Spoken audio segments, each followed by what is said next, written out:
Good day, everyone. Welcome to Gear Live, episode 13. And with us in the panel is the local suspects once again. It's Garth in the green and Jared with the blue bar going, hiding his face.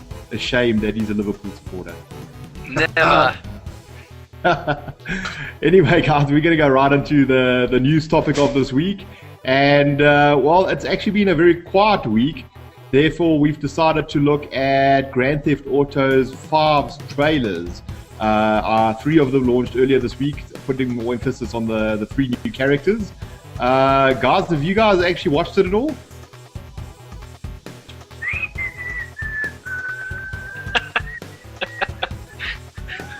Is that a no, Garth? I watched them, but like not properly. I'm not a big GTA fan. So. No, look, whereas I am looking forward to it. I sort of glanced over the things. I've read up more about it than what I've actually watched the videos. So, yeah, Dawid, clearly you've watched them? Yes, I did. And I tell you what, look, it's pretty cool in the fact that they focused on the 3 guys. That's Michael, which is basically this sort of rich guy who's bored with life and wants to do something. Seems to get himself into trouble. They've also got Franklin, which is the local homie, based in some gang or something, it looks like. And then they've got Trevor, who's your proper hillbilly who doesn't give a crap about anyone else. Is this game based in Pretoria? Yes, exactly. Sounds like the perfect setting. They should have called it Garth. Would have made more sense. Yeah, absolutely. In the hood, Holmes. But yeah, look. I mean, the trailers. What it's done. It's laid quite a bit of emphasis on the characters and exactly where their backgrounds are from, and they're so diverse. But somehow it look like they all meet up at some point, whereby they obviously tackle these missions together by the look of things. So not quite sure where things are heading, but in typical Rockstar fashion, you just let you leave it up to your imagination at this point. But yeah, no, I'm very excited for it. Being based in Los Santos, in San Andreas and all that, which was, and the what was it, the 5th or 4th Grand? No, I'm talking rubbish now. No, the 4th Grand Theft Auto after number 3. So yeah, I'm very excited about that. It's now September, so it's just a few more months and then we'll get to play it. I mean, at the same time, we've got rumors that a next-gen version of it's being made in the background. I mean, if that's the case, then I can imagine me buying the game for a second time now already. So, yeah, in your case, I'd imagine you guys aren't even bothered about what's coming at this point. With the GTA games, I like the first one, but the other ones, I don't know, I just never took to them. That's something about them that just didn't appeal to me. So my excitement, I'm probably like one of the only people in the world not excited for the new GTA. Yeah, my favorite GTA title was, funnily enough, Chinatown Wars. Completely different to your whole big open world scenario, but yeah, that was my favorite. Can't beat it. DS version. Fantastic game. Yeah, I bought it to the PSP and the iPhone, but I know you're saying the 3DS version was the one. Absolutely, yeah. What I did read up on about 5 is sort of the extent of the open world. You sort of randomly go into the forest and you have a little hunting trip kind of thing, which, sort of gives you an idea of how massive the game's actually going to be. I don't know. Look, I mean, planes are back in action. You see a jet gunning out a helicopter. That was in the second trailer that was already shown. But I think it's just like going to be vast and huge in size. I have a feeling that it's probably going to be the biggest landscape that Rockstar has done at this point. Look, it's no Lego City, but it'll have to do, I guess. No, the humor might be a bit mature for your likes. How dare you say that?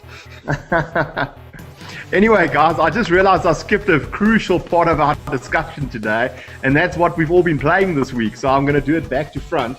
Garth, what have you been playing? I've been playing BitTrip Presents Runner 2, Future Legend of Rhythm Alien. Too good, too good. Yeah, downloadable title on 360, PS3, and the Wii U. Platforming, fantastic title. For those of you who've played any of the other, BitTrip games, especially BitTrip Runner, amazing title.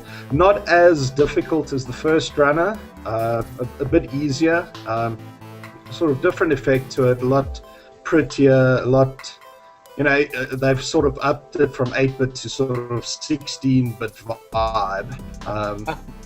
And it's great fun, tough in places, but still not as tough as the first Runner. Okay, well, look, I mean, I know we played it over the weekend, you and Arvid, and we thoroughly enjoyed it. It's one of those games where you can pass the gamepad or the controller around to a mate, try and beat the bot you're suffering with. So yeah, that's got that addiction to it, so it's pretty cool. Yeah, I remember when the first trailer came out for it, and I was, I played BitTrip the first Runner because Garth had recommended it to me, and I loved the game. When I saw the trailer for the second one, I actually just couldn't wait. But I am actually waiting for the Vita version because I've heard really good things about it. Even the developers said that they feel like their best version's on the Vita. They said it just fits perfectly. So I'm waiting for that version, and I'll get it on there and play it. It's you know what the thing is that even with the first one, it's like the perfect handheld game. You can play it like every now and again. If it was on 3DS rather than a console, I'd probably get it on 3DS. You know what I mean? But it's not on 3DS for some reason. Let's be honest. I know where David's going with this.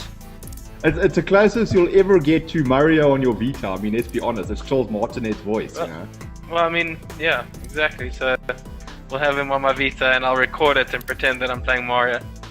Well, or what you could do is you could get the Wii U version and just play it on your gamepad. I mean, that's your handheld experience out there. I could if I had a Wii U. One day. Just think, like when I have it on my Vita version, like the Vita version, and I leave the house, I can still play it. Yeah, for like 3 hours until it dies. Yeah, perfect. Well, I'm not the Wii U version as well. Yeah, I was gonna say, for the Wii U version, you'll be at home and you'll only be able to play for 4 hours on your gamepad, if that. True story. Well, I'm not going to argue any of that because I love my 3DS and Vita pretty much equally at this point, so I'm not going to complain. That's what I'm saying. If it was coming to 3DS, I would have got on that because that's where I've got the first one, but it's not, so it's not even an option, unfortunately. But I do feel that it's suited to handheld far better than it would be to a console. Just like not the kind of game I'd really play on a console. Jared, what have you been up to? Busy with this last week. Well, we'll probably get into it a bit later, but I've been playing the magnificent Star Trek game, which is one of the better licensed games that's come out this last week. And we'll leave it at that for now. That's pretty much all I've been playing. That's like V for Vendetta, dude. Good movie, that, and book. A very good movie. Remember. Now I'm just thinking of the Star Trek game and that. Anyway. Yeah, you David, what you been playing? I've actually been busy with Driver San Francisco, which I finally finished, and I can highly recommend it. I mean, I had a look over the weekend at BT Games. They had it for $200. So if you haven't played it and you like your racing game / GTA like kind of game, that's the kind of thing it'll, for those kind of people, that's the kind of thing that'll work for you. But don't expect to run around outside of the car. Instead, you're this like sort of ghost that travels between cars, spirit of sorts. And it's such a cool concept. It makes absolutely no sense whatsoever, but it works for a game. And the handling is superb. It feels like a typical 70s, 80s kind of car handling, although it's based in modern age where there are modern cars and the like. But it's really just a very cool game. Some really impressive and unique missions, something I've never seen. I mean, there's a section where you actually take cars, pick it up and throw it at your enemy to try and damage them while you're driving. It's like super crazy and awesome. But yeah, I've played that. I've finished Resident Evil Umbrella Chronicles, and I'm now busy with Dark Side Chronicles on the PS3 via the Move controller. So my Move controller has been charged for once, which is surprising. But other than that, that's what I've been playing. What is this move controller you talk of? Haven't you seen it? It's this amazing ice cream. I think I used to have one. I sort of remember what it used to look like. I must find it. I'm sure it's somewhere in my house. They used to make games for it, and they're like 1 or 2. It couldn't have been Sony because that's way too casual for something for Sony. I mean, Sony would never do something as childlike like that. I mean, really. Yeah, that's stupid. That move there. Anyway. Guys, okay, we're going to be moving on now to the review of the week. And as you can see, Jared is like trembling with excitement to tell you about Star Trek. You have no idea. So let me tell you about Star Trek. Don't get it. That's it. That's it. The end. The end. There's nothing in that game that should make anyone want to get it. Ladies and gentlemen, this is journalism at its finest. Please take note. It is. Look, I'm saving everyone from playing this game. No, it really, it's actually, I mean, it's quite awful. I think I was quite fortunate in, I read a lot of complaints on the net saying, people are getting bugs like everywhere, just game-breaking bugs. And I was very fortunate to only experience a bug once, where my objective point sort of disappeared, and it went back to where I was before. So I had to go all the way back to where I was. It took me about 10 minutes for it to reset so I could find where to go next. It was terrible. I saw a video where they were jumping on a ledge from one ledge to the next, but the one ledge wasn't there. It was just thin air, and you would be able to like hold onto the ledge and go around the side and back and jump back and forth, but there's nothing. There've been some mad. I saw there were reports of like characters disappearing. There's one point where it's a co-op game, so you can play either with the AR or friend can play as either Spock or Kirk. So you can choose between who you want to be, and then if you've got someone else to play, they take the other character. If not, then it's the AR. And I saw someone complain that Spock was just running on like air, and you needed him to help to get to the next point, and they had to like load the previous checkpoint because he was just stuck. So like in my review, I couldn't put in that I experienced any of these bugs because I was really lucky. I didn't get any of these really terrible bugs, but I know that they are out there, so people have to beware. I can tell you, even without the bugs, the game's pretty awful. Let me tell you this: there's a swimming level, like, and you know how swimming levels can be a killer of any game. This is probably the worst swimming level I've ever seen in my life. I'm telling you, that bad? It's terrible, and it's got like all these gimmicky levels where you're like dropping into space and you got to like dodge things, except they're pointless. They're like absolutely, completely pointless. I saw there were sections where you would hang off like sort of ledges and stuff to get to the next section, and it's like, wow, why can't you just jump across, kind of thing? There are things like that, but also they're like little platforming sections where it's almost like Uncharted or Prince of Persia, where you got to look for the like the specific bars, and you can move across and shimmy across and jump, and they're just like absolutely pointless. Jared, where does the sort of plot fit in? Does it tie into the whole storyline of Star Trek? Do they use it properly? The really good thing about it is that I don't think there's a plot, so it doesn't spoil anything. I believe it ties in between Star Trek 1 and 2, the movie. It's supposed to be a filler, but I think it will drive moviegoers away from the sequel, to be honest. And obviously, I don't know how it links to the second movie, but I can tell you apart from, it's got all the proper voice actors from the movies, which is probably the highlight of the game, because the voice acting is pretty good. So it's got all them from the first movie, but there's no like relevance from the first movie or anything. It's even the storyline in the game. There's like the Gorn, who are these giant lizards, are stealing like some device, which no one explains really why they're doing it to start off with, but they're doing it, and they like going to destroy. And these are like the Gorn are like these oversized lizards, and I'm telling you, they are like the dumbest enemies I've ever seen in my life. And they're dumber than enemies in Star Wars Connect. I haven't played that, but I imagine they are worse. I mean, they're like these giant lizards that walk around, and you can stand right there in front of them and they won't shoot you. You know what? In the hindsight, they should have just made it a Connect game. I mean, all Connect games are crap, so they might as well just make it one, and then people expect, it's going to be a crap game. It actually would have been better as a dancing game. I'm telling you, but it's mind blowing. I thought to myself, well, maybe I started playing on normal, and I thought, well, maybe if I put it on hard, the enemies will be a bit more challenging. So what do? They're just more enemies. So instead of 2 useless enemies, you have 4. It was just. Well, just terrible. I'm glad we finally got a really good game to review because you know how much. Sorry, Jared. The AI sounds like Walking Dead Survival Instinct that I did a month ago. It sounds just as intense. Yeah, it's really. I've been riveted throughout the game experience. It's been so many exciting moments. But what I was going to say though, me and QTEs, they're my worst thing in the world. So this game is just riddled with them. I'm telling you. I've had to. There are points where I think it's. I'm not kidding. I'm not exaggerating. Maybe it's about 40 times in the game where you go to a door that's sort of closed, it's not working properly, and you have to tap on X between you and your co-op partner to open it properly. And it's why do I have to keep doing this? I'm telling you, 40 times. Try open the door because it's a little bit jammed, over and over and over again. I'm just oh man, this is driving me nuts.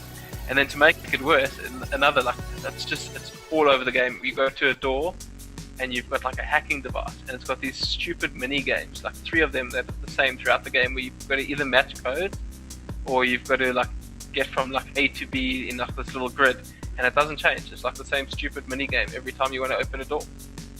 I almost killed someone. So do you think this will give Superman 64 run for its money now? Yeah, I think it's going to be close. Look, like I said, the voice acting's was pretty impressive. The characters' faces look very similar to the actual characters, except a plasticine kind of version. They look like plasticine, so it looks terrible. And the weapons are I don't know. You could have such cool weapons in a Star Trek game. Go mad. And I think they're 3 or 4 weapons, and they all pretty much do the same thing. Oh. Star Trek's the one with lightsabers, right? Yeah, I think so. Okay, cool, nice. I saw Obi-Wan in this game. I mean. Okay, cool, nice. Yeah, he's that old that midget guy with the goatee, right? Yeah. That talks like this. It must be him, yeah. Obi-Wan Yoda. Enough time you'll start talking like that, when your line starts kicking in. Yeah, for sure. Yeah. Cool. So, Jared, your verdict is it's definitely a missable occasion. If I'm honest, I think you guys should both buy it in co-op. Yeah, just give it a skip. It's not worth getting. Unfortunately, it's a poor use of a license once more. Oh no. Okay. Dawid, you managed to get hold of a preview version of Grid 2. Yeah, that's what we're going to move on to right now. And yeah, I was lucky enough, and I'll tell you what happened. I originally got it on the PS3, and then as soon as you stick it in, you play about one sort of lap, and the thing would freeze. I took it back to Megaron, who were very helpful and provided me with their Xbox 360 debug unit and the game on the 360, and it ran pretty well, but I still had issues.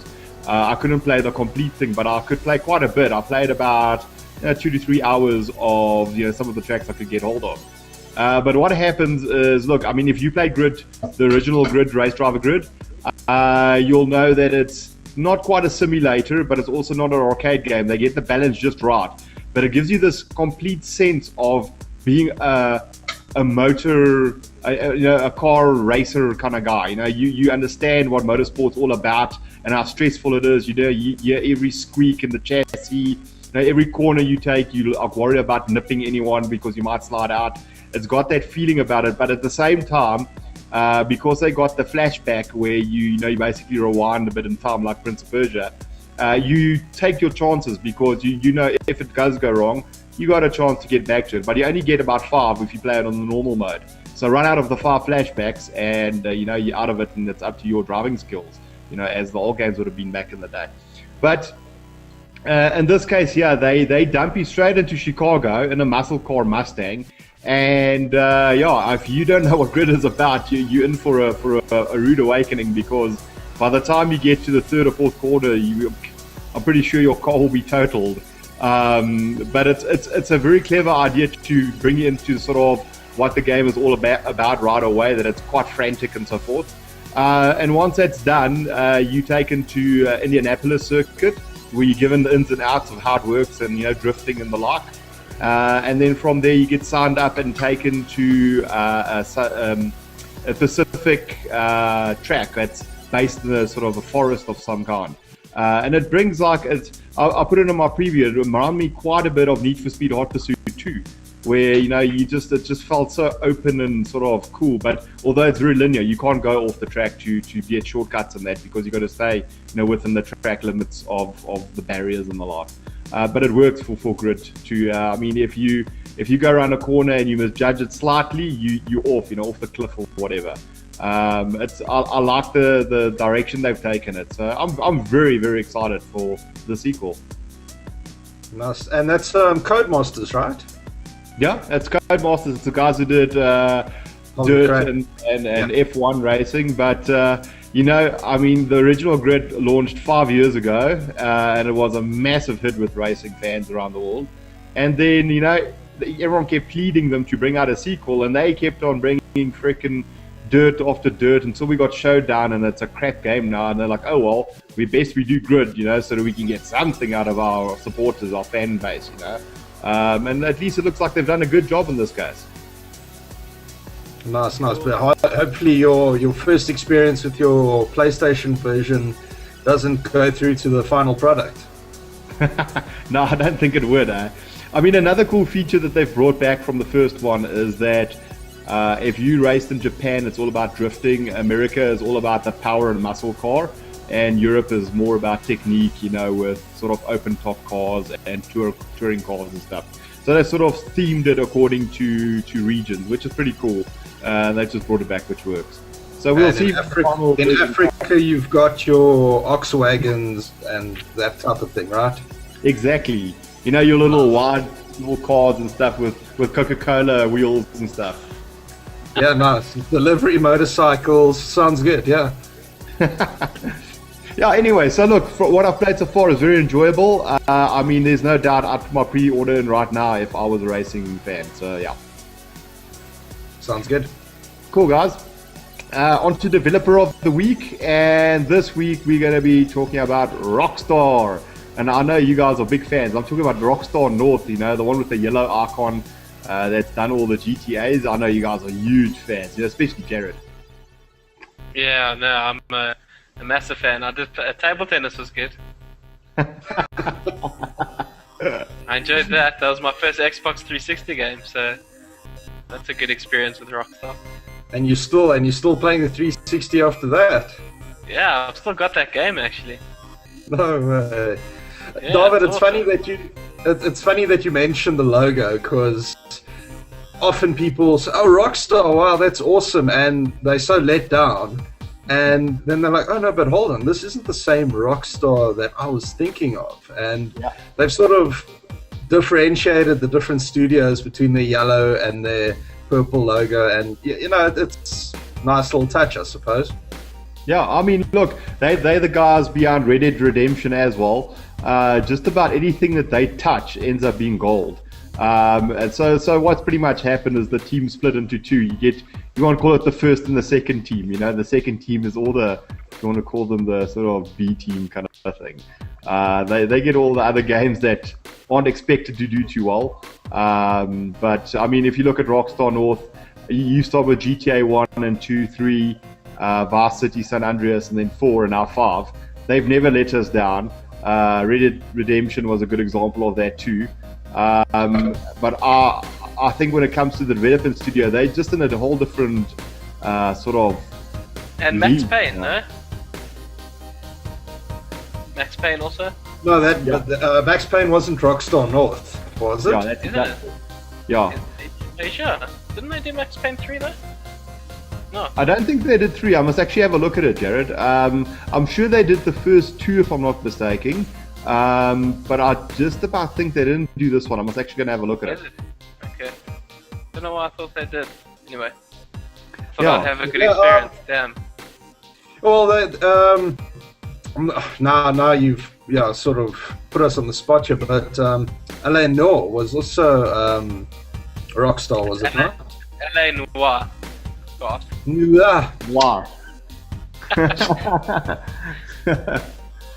Yeah, I was actually going to have a look because I mean, yeah, we are guys talking about games and understanding the industry, well, little of it at least.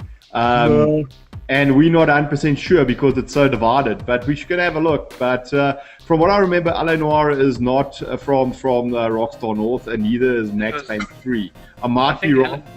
LA Noir was that like Team Bondi or whatever. And they closed down that whole studio afterwards after the game released because it didn't do so well.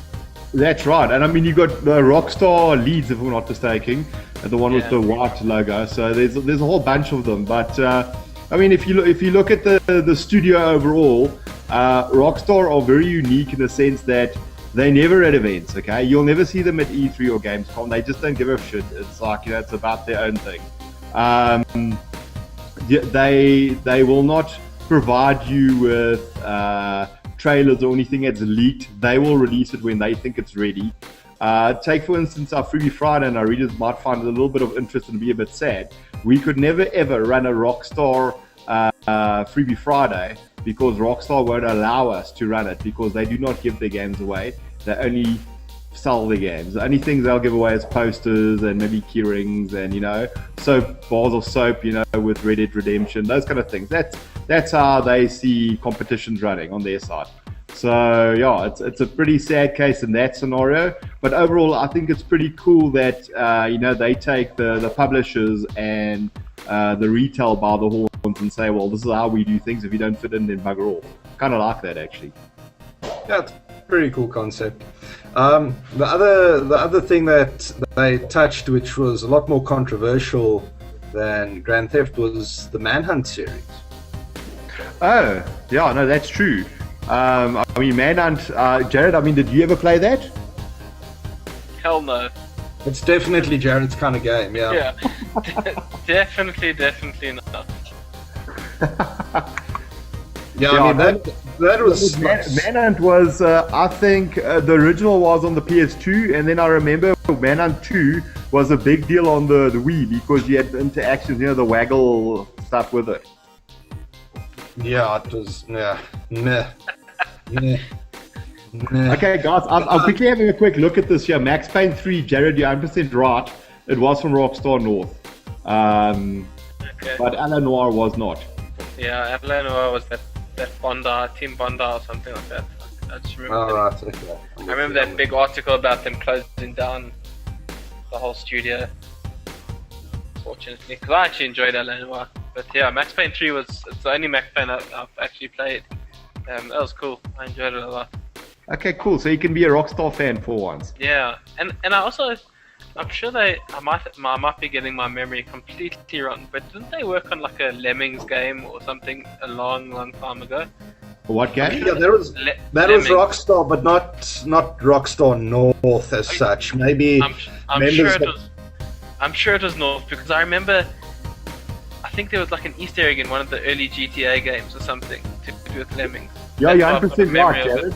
Lemmings launched on the Amiga and obviously via PC on 91, and that was Rockstar North. Okay. And they did, yeah, because I remember there was some Easter egg, and I just remember saying, I wonder why they've got this in the game. And then I remember going to check, they did something on Lemmings. So that was cool. Yeah.